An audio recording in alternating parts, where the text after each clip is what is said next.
Sebelum hati itu mati, sebelum hati itu keras membatu, hati itu dimulai dengan memiliki kekotoran. Maka agar kemudian hati kita selalu bersih, kata ulama, cuci hati kamu dengan takut kamu kepada Allah.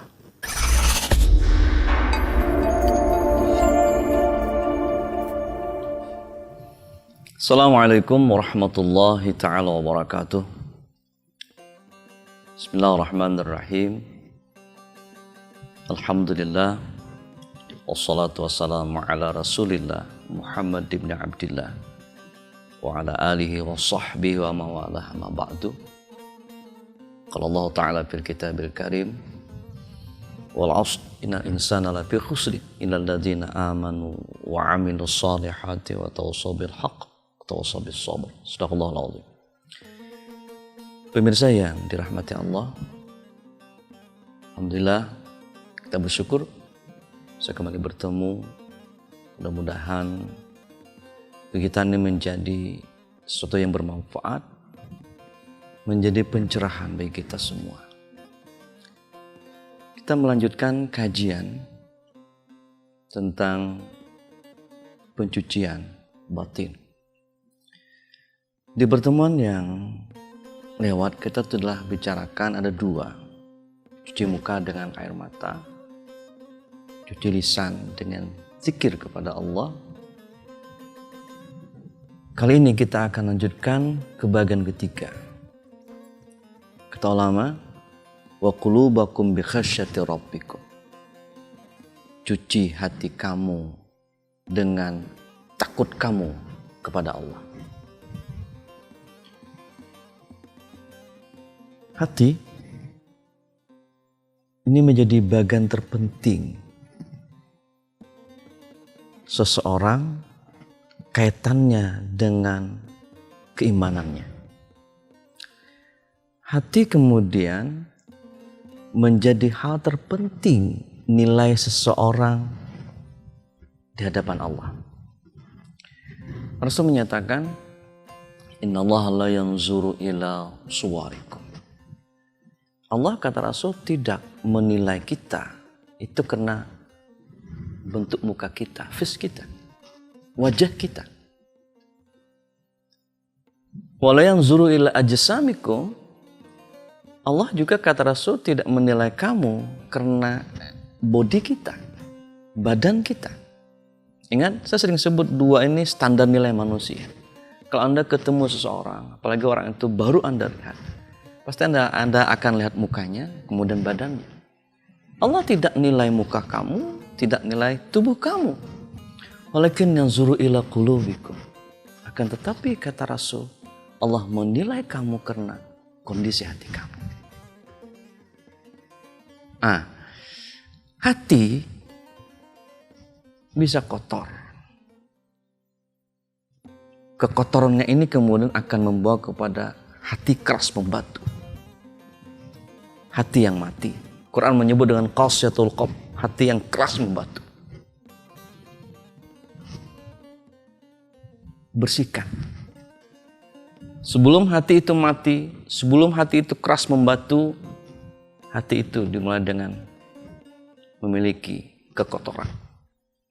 Maka agar kemudian hati kita selalu bersih, kata ulama, cuci hati kamu dengan takut kamu kepada Allah.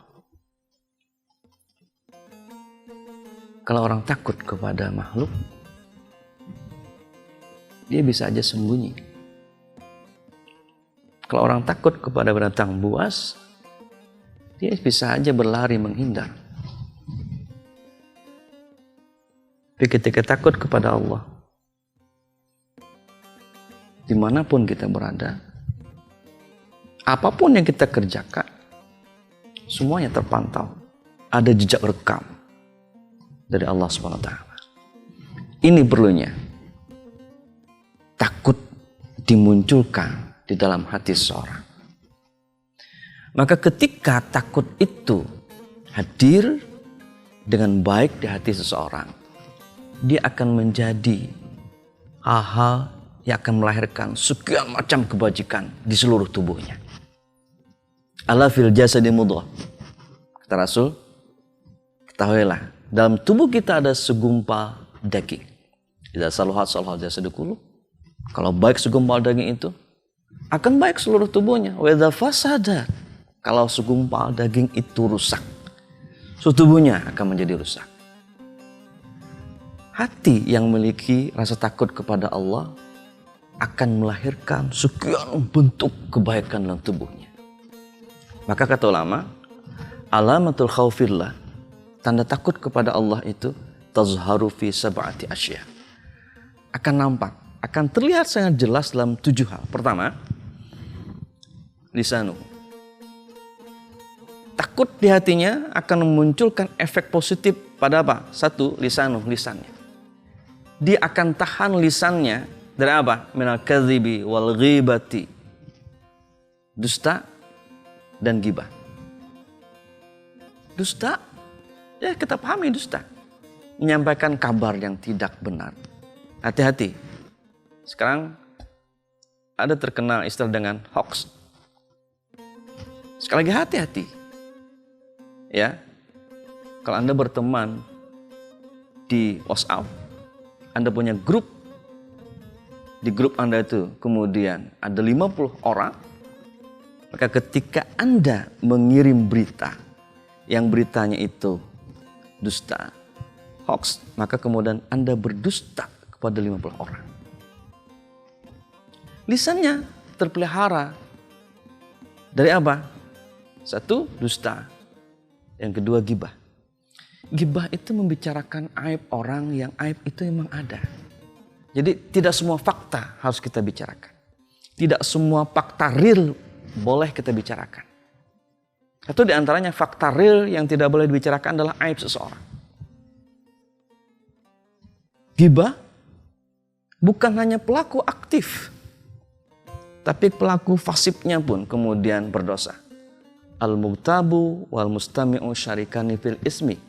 Kata Rasul, orang yang menggibah dan orang yang mendengarkan orang yang menggibah, keduanya berdosa.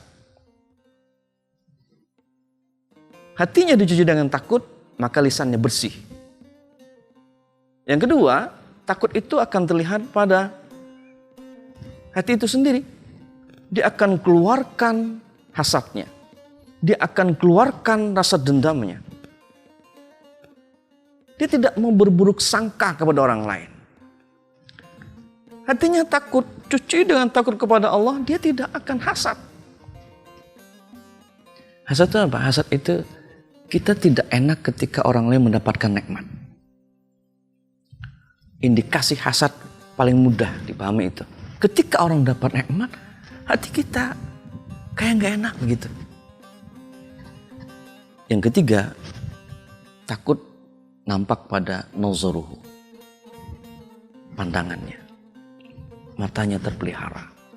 Karena hatinya dicuci dengan takut kepada Allah, dia tidak mau memandang hal-hal yang diharamkan Allah.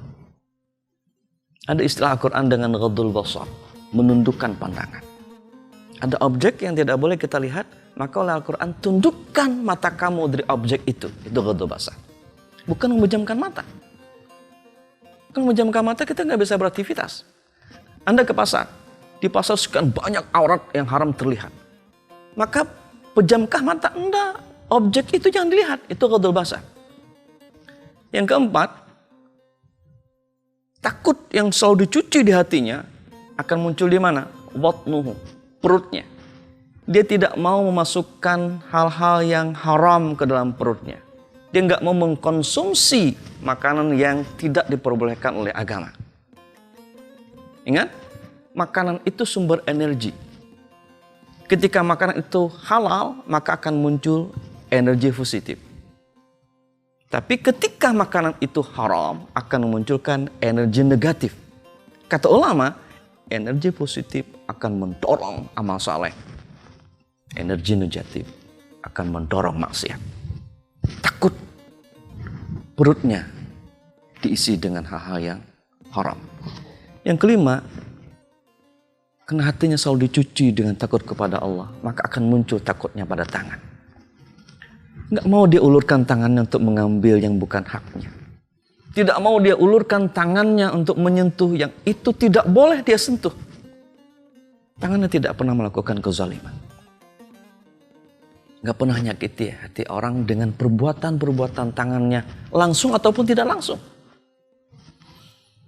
Yang keenam, karena hatinya selalu dicuci dengan takut kepada Allah, akan muncul takut di mana? Qadamuhu, kakinya. Tidak mau dia berjalan ke tempat-tempat maksiat. Tidak mau dia langkahkan kakinya kalau tempat itu secara hukum agama dilarang oleh Allah. Saat mendatangi tempat yang dilarang, berakibat saja kita akan melakukan perbuatan yang terlarang di tempat itu. Maka menghindar tempat-tempat terlarang, cara takut kaki kepada Allah dengan melangkah. Kalau tempat itu memang oleh agama, oleh hukum syariat, tidak diperbolehkan kita mendekatinya. Yang terakhir, takut itu dimunculkannya juga kepada ketaatannya. Dia taat kepada Allah, tapi taatnya kemudian tidak pernah ria. Dia takut kalau ketaatannya itu hanya kamuflase. Dia takut kalau ketaatannya itu hanya cari popularitas. Dia takut ketaatannya itu hanya pamer. Ketika hatinya selalu digosok, dibersihkan dengan takut kepada Allah, dia paham betul.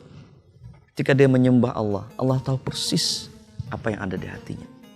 Maka ketika taat pun muncul ketakutan dalam taat itu akan melahirkan keikhlasan dalam perbuatannya, dalam ibadahnya, dalam aktivitasnya. Dia tidak memerlukan pujian manusia. Dia hanya memerlukan keridhaan Allah, pujian dari Allah.